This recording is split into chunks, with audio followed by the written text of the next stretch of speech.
We were backed into a corner at the edge of the bridge, with nowhere left to retreat. Ahead of us was the REV-9, and beside us were the liquid skeletons it had spawned. We were trapped on both sides. I thought this was truly the end. Just then, Sarah appeared.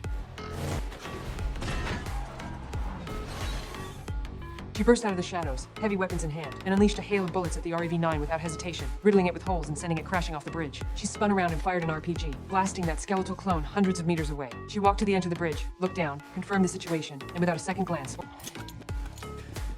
I'll be back.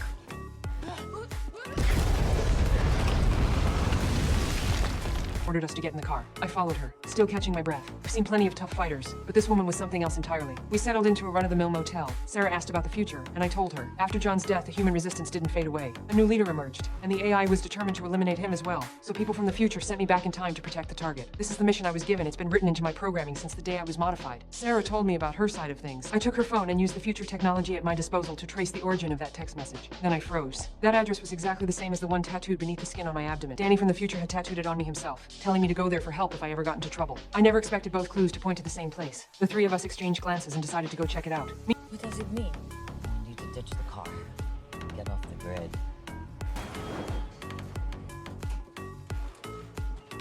This is off the grid, all right.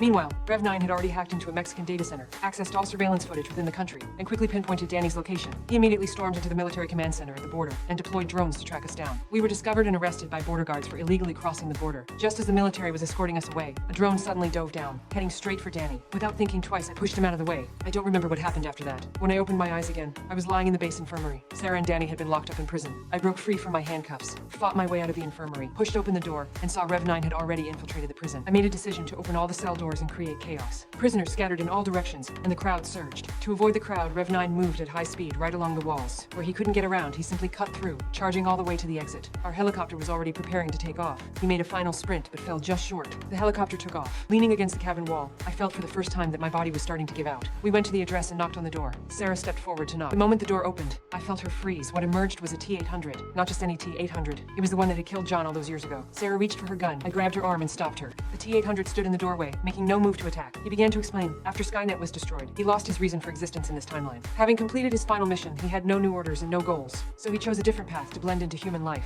He found a home, developed emotions, and took on a human name, Carl.